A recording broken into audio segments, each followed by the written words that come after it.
ஹalleluya good morning. விடிஞ்சிருச்சுங்க. எழுந்துட்டீங்களா? தேவனுடைய வசனத்தை கேட்க ஆயத்தமா இருக்கிறீங்களா?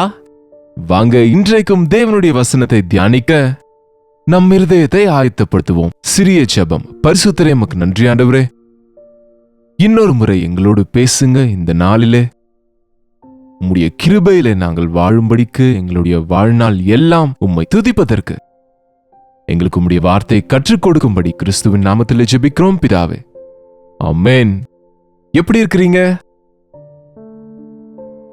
கஷ்டத்தின் மேல கஷ்டம், நஷ்டத்தின் மேல நஷ்டம், அடிக்கு மேல அடி உண்டாகும் போது ஏன் இப்படி நடந்தது, ஏன் இப்படி நடக்குது, என்ன ஆச்சு எனக்கு என்று யோசிப்பதற்கு பதில் நம்மில் அநேகர் தேவனை தூஷிப்போம், மற்றவங்களை நிந்திப்போம்.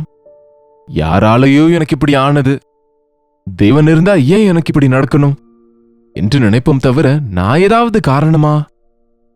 என் ஆசீர்வாதங்களை இழந்து போக எனக்குள் ஏதாவது கீழ்ப்படியாம இருக்கா? நான் எங்கேயாவது தேவனை துக்கப்படுத்தினேனா என்று நமக்குள் நாம சிந்திக்க வேணாமா? ஒவ்வொரு வாரமும், நேற்று சொன்னேன்ல, ஒவ்வொரு மாதமும், ஒவ்வொரு நாளும் எந்த நாளுக்கு அந்த நாள் நம்மை சோதித்து பார்க்கணும். அந்தந்த வேலைகள் அப்போது முடிக்கணும். ஆகவே ஒவ்வொரு உபவாச கூட்டமும் நம் வாழ்க்கையில அது நமக்கு நம்மை பரிசோதிக்கிற நேரங்க. இந்த வாரம் முழுவதிலும் என் பக்தி வாழ்க்கை எப்படி இருக்கிறது என்று பரிசோதிக்க வேண்டும். நான் எவ்வளவு நேரம் ஜெபம் செய்தேன் என்று பரிசோதிக்கணுங்க. ஏன் எனக்கு இந்த வாரம் இத்தனை நஷ்டங்கள் நடந்தது, எதற்காக நான் இத்தனை தோல்விகளை சந்தித்தேன் என்று நாம கஷ்டங்கள் வரும்போது மற்றவங்களையோ நம்மையோ தேவனையோ நிந்திக்கிறதுனால பிரயோஜனம் இல்லை. ஆனா அதற்கு காரணம் என்ன என்று நம்ம பரிசோதித்தால், தேவனுடைய சமூகத்துக்கு சென்று ஜெபித்தால் நமக்கு விடுதலை கிடைக்கும். யோவேலின் புத்தகத்திலே அது ஒரு கடினமான ஒரு நேரம் இஸ்ரவேல் ஜனங்களுக்கு. அவங்களுக்கு எல்லாம் கஷ்டங்கள், பஞ்சங்கள் வந்து அன்றைக்கு எல்லாமே அழிந்தது. அவங்க பயிர்கள் இல்லை, எல்லாம் பூச்சி பிடித்து எவ்வளவோ கஷ்டப்பட்டு கொண்டு இருக்கிறாங்க. அவர்களிடத்தில் தேவன் தம்முடைய தீர்க்கதரிசியை அனுப்பி யோவேலை என்ன சொல்கிறார் என்று பாருங்க. யோவேலின் புத்தகம் 2ஆம் அதிகாரம் 12வது வசனம். ஆதலால் நீங்கள் இப்பொழுதே உபவாசத்தோடும், இப்பொழுதாவது உங்களுக்கு நஷ்டம் உண்டான போதாவது, உங்களுக்கு கஷ்டங்கள் வரும்போதாவது, நீங்க மோசம் போன போதாவது, நீங்கள் உபத்திரவங்கள் படுகிற இப்பொழுதாவது நீங்கள் உபவாசம் இருந்து, உபவாச ஜெபம் என்ற உடனே அநேகருக்கு பயம். சிலர் உபவாசம் இருக்கிறேன்னு சொல்லுவாங்க, எல்லாம் சாப்பிட்டு கொண்டே இருப்பாங்க, அதை இதை குடித்து கொண்டு இருப்பாங்க. குறைந்தது ஒரு 10 மணி நேரம் நீங்க எதையும் சாப்பிடாம இருந்தா அது ஒருவேளை உபவாசம் என்று சொல்லலாம், இல்லையா? குறைந்தது 24 மணி நேரம் நீங்க தண்ணீர் மட்டும் எடுத்துக்கொண்டு வாட்டர் ஃபாஸ்டிங் என்று அதற்கு பெயர் சொல்லுவாங்க. தண்ணீர் மட்டும் குடித்து 24 மணி நேரம் சாப்பிடாம இருந்தா ஒரு நாள் உபவாசம் என்று சொல்லலாம். ஆனா இன்றைக்கு உபவாசம் என்பாங்க, ஜெபம் முடிந்ததுமே சாப்பிட்டுருவாங்க. முதல்ல உபவாசம் எதுக்குங்க? நம்மை நாம வருத்திக் கொள்வதற்கா? இல்லையே. நம்ம பட்டினியா இருப்பது தேவ சித்தமா? நாம நிறைவா இருப்பதுதான் அவருடைய விருப்பங்க. ஆனா நம்ம மனசை ஒருநிலைப்படுத்த, நம்முடைய மனஸ்தாபத்தை காண்பிக்க பாருங்க. நம்ம வீட்டுல ஒரு துக்கம் உண்டாகும் போது, ஒருவர் மரிக்கும் போது, உபத்திரவம் வரும்போது சாப்பாடு விஷயமே மறந்துடுவோம். அதுபோல தேவ சமூகத்தில் நம்ம நிலையை உணர்ந்து, இந்த உலக சம்பந்தப்பட்ட சாப்பாடின் விஷயமோ அல்லது சுகத்தை குறித்தோ விட்டுவிட்டு, எனக்கு இந்த கஷ்டங்கள் வந்தது ஆண்டவரே என்று உபவாசம் இருந்து ஜெபிக்க வேண்டும் என்று வசனம் சொல்கிறது. இப்பொழுதாவது நீங்கள் உபவாசம் இருந்து அழுகையோடும் புலம்பலோடும் உங்கள் முழு இருதயத்தோடும் என்னிடத்தில் திரும்புங்கள். கண்ணீரோடு துக்கத்தோடு முழு மனதோடு என்னிடத்தில் திரும்பி வாருங்கள். நாம் அழணும்னு தேவன் சொல்லலங்க. உங்க இதயம் அசையணும். இருதயம் அசைந்தால் கண்ணீர் வருங்க. மனஸ்தாபம் உண்டாகும் போது கண்ணீரை யாரும் நிறுத்த முடியாது. அழுகையோடும் முழு மனதோடும், துக்கத்தோடும் முழு உள்ளத்தோடும்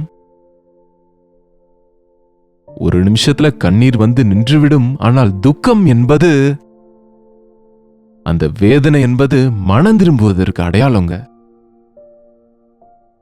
அந்த பாவியான ஸ்திரீ ஆண்டவரின் பின்புறமாக அவருடைய பாதத்தண்டைக்கு வந்து கண்ணீரினாலே அவருடைய பாதத்தை நனைத்து, அப்படின்னா அவங்க எவ்வளவு நேரம் துக்கப்பட்டாங்களோ, எவ்வளவா அவங்க கண்ணீர் அவருடைய பாதத்தை நனைத்ததோ என்று பார்த்தால் மனஸ்தாபத்தோடு வருகிறதை பார்க்கிறோங்க.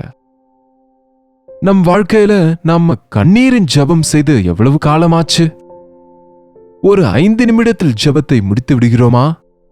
அல்லது குறைந்தது நம்ம சாப்பிடுகிற நேரம் அளவுக்கு எவ்வளவு நேரம் சாப்பிடுவீங்க நீங்க? Minimum 10 to 15 minutes. சிலரும் 1 மணி நேரம் கூடங்க. குறைந்தது அவ்வளவு நேரம் தேவ சமூகத்தில் ஜெபிக்கிறவர்களாக நம்ம இருக்கிறோமா? நம்முடைய இதயம் அசைந்து மனப்பூர்வமாக என்னை ஆசீர்வதித்தாலொழிய உம்மை போகவிடேன் என்று அன்றைக்கு யாக்கோபு இரவு ஜெபித்தான்ல, அப்படி நீங்க ஜெபித்து எவ்வளவு காலம் இருக்குங்க? இப்பொழுதாகிலும் கஷ்டங்கள் வந்தபோது, இப்பொழுதாகிலும் நஷ்டங்கள் வந்தபோது, நீங்க நினைத்தது நடக்காது இப்பொழுதாவது திடீரென்று ஆபத்துகள் பாடுகள் உங்களை சுற்றி இருக்கும் போதாவது, இப்பொழுதாவது திக்கற்ற நிலைமையில ஆண்டவரே எனக்கு அடைக்கலாம் என்று நினைக்கும் நேரத்தில், இப்பொழுதாவது நீங்க உபவாசம் இருந்து கண்ணீரோடு முழு மனதோடு திரும்பி வாங்க, என்னிடத்திற்கு வாங்க, திரும்பி என்னிடத்திற்கு வாருங்க. கர்த்தர் சொல்லுகிறது இதுவே. இது உரைக்கப்பட்ட போது தேவனுடைய வசனம் நம்ம எச்சரிக்குதுங்க. என்னிடத்திற்கு வா, உன் அழுகை என்னமோ என்னிடத்திற்கு வந்து அழு என்று சொல்றாரு. நாம போய் அங்கேயும் இங்கேயும் அழுகிறோங்க, அல்லது யாருக்கும் சொல்லாம தலையணைய நினைத்து கொண்டு இருப்போம். சிலர் இந்த காலத்துல கண்ணாடியை பார்த்து கூட அழுகிறாங்களாம். இன்னும் துக்கம் உள்ளிருந்து வந்து கொண்டு இருக்குமா? என்னங்க, இயேசுவின் இடத்துக்கு வாங்க. உங்க துக்கம், உங்க கண்ணீர் துடைக்கக்கூடியவர் ஆண்டவர் மட்டுமே. உங்கள் தேவனாகிய கர்த்தர் இரக்கமும் மன உருக்கமும் நீடிய சாந்தமும் மிகுந்த கிருபையும் உள்ளவர். ஆகவே அவர் செய்ய நினைத்த தீங்குக்கு மனஸ்தாபப்படுகிறவருமா இருக்கிறார். ஆகவே உங்கள் தேவனாகிய கர்த்தர் அவரிடத்திற்கு வந்தால் அவர் எப்படிப்பட்டவருங்க? இரக்கமும் மன உருக்கமும் உடையவர், நீடிய சாந்தம் உள்ளவர், மிகுந்த கிருபையும் உள்ளவர். எவ்வளவு நல்ல தேவன் நமக்கு இருக்கிறாருங்க! எவ்வளவு பெரிய தேவன் நமக்கு இருக்கிறாரு! இரக்கமும் மன உருக்கமும் உடையவருங்க, நீடிய சாந்தம் உள்ளவர், மிகுந்த கிருபையுள்ளவர். அவர் செய்ய நினைத்த தீங்கை அவர் செய்யாமல் மனஸ்தாபப்படுவாராங்க. நம்ம மனஸ்தாபப்பட்டா, நாம நமது மனதை மாற்றிக்கொண்டா அவர் தமது மனதை மாற்றிக் கொள்வாராம். பாவத்தினாலே கடினமாகிவிட்ட நம்முடைய மனது மனஸ்தாபத்தோடு அவரிடத்துல நம்ம சென்றா, கோபத்தினாலே நம்மை தண்டிக்க உயர்த்தின தம்முடைய கரத்தை அவர் ஆசீர்வதிக்க பயன்படுத்துவார். உங்களை சிட்சிக்க உயர்த்தின கையினாலே உங்கள் கண்ணீரை துடைத்து உங்களை ஆதரிப்பாருங்க. எவ்வளவு நல்ல தேவனுங்க! நம்ம பிள்ளைகளை பாருங்க, நம்ம அடிக்கும் போது சில பிள்ளைங்க தூரமா ஓடி விடுவாங்க. தூரமாக போகும்போது நீங்க என்ன செய்வீங்க? அந்த பெரும்பை எடுத்துக்கொண்டு அவங்க பின்னாடி ஓடுவீங்க. ஆனா இன்னும் ஓடிக்கொண்டே இருக்கிறாங்கன்னு வைங்க, உங்க கோபம் அதிகரிச்சிரும். இன்னும் கடினமா தண்டிப்பீங்க, கோபமா அடிச்சிருவீங்க. அதே அந்த பிள்ளை நீங்க அடிக்க போகும்போது மம்மி அல்லது டாடி என்று உங்களை அணைத்து கொண்டா, உங்களை கட்டி பிடிச்சுக்கிட்டா, ஒருவேளை உங்க கையில பிரம்பிருந்து நீங்க அந்த பிள்ளையை அடிக்கும்படி முயற்சி செய்தாலும் இப்படி அடிக்க ஃபோர்ஸ் இருக்காதுங்க. இப்படி அடிக்க முடியாது. அப்படின்னா அடிக்கலாம். உங்க பிள்ளை உங்களை அணைத்து கொண்டிருக்கும் போது நீங்க அடிக்க நினைச்சாலும் அடிக்க முடியாதுங்க. அது மட்டுமல்ல, 2 அடி அடித்தாலும் உங்களுக்கும் கூட வலிக்குங்க. ஏன்னா அந்த அடி உங்க மேலேயும் அது படும். தேவனுங்க அதை விட எவ்வளவோ அன்புள்ளவருங்க. எந்த தவறு செய்தாலும் ஆண்டவரே என்னுடைய அடைக்கலம் என்று நினைக்கிறவன் சிற்றைக்கு தப்பித்துக் கொள்வாங்க. ஆண்டவருடைய பாதத்தை பிடித்துக் கொள்கிறவன் மன்னிக்கப்படுவான். மனஸ்தாபப்படுகிறவன் தேவனுடைய கிருபை மன உருக்கத்தை பெற்றுக் கொள்வாங்க. இப்பொழுதாவது உன் தீங்குக்கு காரணம், சாபங்களுக்கு காரணம், உன் நஷ்டங்களுக்கு காரணம், உங்களுக்கு நடந்த ஆக்சிடென்ட்டுக்கு காரணம், உங்களுக்கு பிறந்த குழந்தை மரிப்பதற்கு காரணம், உங்க பிள்ளைகளுக்கு உடல்நல குறைவுகள் வருவதற்கு காரணம், நினைக்காத விதத்தில் உங்களுக்கு வந்த நஷ்டங்கள், வியாபாரத்திலே பட்ட நஷ்டங்கள், அப்படிப்பட்ட நேரங்களில் செத்து போகலாம் என்று நினைக்கிற நேரங்கள் அது. அப்படிப்பட்ட நேரங்களில் நீங்க தேவனிடத்தில் திரும்பினால், என்ன மன்னிங்க ஆண்டவரே, உமக்கு தூரமாகினான், தீமையை சேர்த்து கொண்டேன் என்று மனஸ்தாபப்பட்டால், நீடிய சாந்தமுள்ள நம் தேவன், இரக்கமும் மன உருக்கமும் உள்ள நம் தேவன் தம்முடைய கிருபையை, தம்முடைய அன்பை நம் மீது காண்பிப்பர். நீங்கள் உங்கள் வஸ்திரங்களை அல்ல, உங்கள் இருதயங்களை கிழித்து உங்கள் தேவனாகிய கர்த்தரிடத்தில் திரும்புங்கள். ஏதோ அந்த வலியை காண்பிப்பதற்கு மேல் வஸ்திரத்தை அல்ல. அப்படின்னா அந்த காலத்தில் துக்கம் உண்டாகும் போது வஸ்திரங்களை கிழித்துக் கொள்வாங்க. இந்த காலத்தில் கூட கிழிச்சுப்பாங்க சிலர். முடிய பிடுங்கிக் கொள்ளுவாங்க சிலர். முடிய பிடுங்குவதோ நெத்தியை அடிச்சுக் கொள்வதோ வஸ்திரங்களை கிழித்துக் கொள்வதல்ல, உங்கள் இருதயங்களை கிழித்துக் கொள்ளுங்கள். உங்களுடைய இருதயத்தை நீங்க உடைத்து நொறுங்கிய இருதயத்தை வைத்துக் கொள்ளுங்க. மனம் திரும்புங்க. சிம்பிள். உங்க தப்பு உங்களுக்கு தெரியும் போது, பரிசுத்த ஆவியானவர் உணர்த்தும் போது மனஸ்தாபம் உண்டாகுங்க. இயேசுவே ஐ எம் சாரி என்பது போல, ஆண்டவரே நம் மன்னிங்கன்னு நீங்க மனப்பூர்வமா சொன்ன அடுத்த நிமிஷமே அவருடைய கிருபையுள்ள கரங்கள் உங்களை ஆதரிக்கும், மன்னிக்கும். உன்னுடைய விசுவாசம் உன்னை சுகப்படுத்தியது. போ, உன் பாவங்கள் மன்னிக்கப்பட்டது. ஓ, இனி பாவம் செய்யாதே என்ற ஆண்டவருடைய வார்த்தைகள் அன்றைக்கு மட்டுமல்ல, இன்றைக்கும் நம்மிடத்தில் அதை நிறைவேற்ற ஆண்டவர் வாஞ்சையோடு இருக்கிறாரு. ஒருவேளை அவர் திரும்பி மனஸ்தாபப்பட்டு உங்கள் தேவனாகிய கர்த்தருக்கு போஜன பலிகளையும் பான பலிகளையும் செலுத்துவதற்கான ஆசீர்வாதத்தை அவர் தந்தருளுவார். வாங்க ஆண்டவரின் சமூகத்தில் ஜெபிப்போம். 17ஆம் வசனமும் வாசிக்கிறேன் பாருங்க. கர்த்தரின் பணிவிடைக்காரராகிய ஆசாரியர்கள் மண்டபத்துக்கும் பலிபீடத்துக்கும் நடுவே அழுது, கர்த்தாவே நீர் மது ஜனத்தை தப்பவிட்டு புறஜாதிகள் அவர்களை பழிக்கும் நிந்தைக்கு உமது சுதந்திரத்தை ஒப்புக்கொடாதிரும். உங்கள் தேவன் எங்கே என்று புறஜாதிகளுக்குள்ளே சொல்லப்படுவானேன் என்பார்களாக. உங்கள் தேவன் எங்கே என்று சொல்வார்களே. பாருங்க, எவ்வளவு கொடுமைங்க. நம்ம ஒப்பு கொடுக்கப்பட்டா, நம்ம பாடுகளுக்குட்பட்டா, நஷ்டப்பட்டா நமக்கு மட்டும் இல்ல நஷ்டம், நம்முடைய ஆண்டவருக்கு கூட அவருடைய நாமத்துக்கு வெட்கம் உண்டாகுங்க. சுற்றி இருக்கிறவங்க உங்க தேவன் என்ன ஆனார் என்று கேட்கும்போது நம்ம என்ன பதில் சொல்ல முடியும்? நீ மனஸ்தாபப்படுவதனால நீ மன்னிக்கப்படுகிறாய், உன் தேவனின் நாமத்துக்கு மகிமையை கொண்டு வருகிறாய். ஆசாரியர், பணிவிடைக்காரர், எங்களை போன்ற ஊழியக்காரங்க இன்றைக்கு தேவ சமூகத்தில் ஆத்மாக்களுக்காக அழ வேண்டியது இருக்குங்க.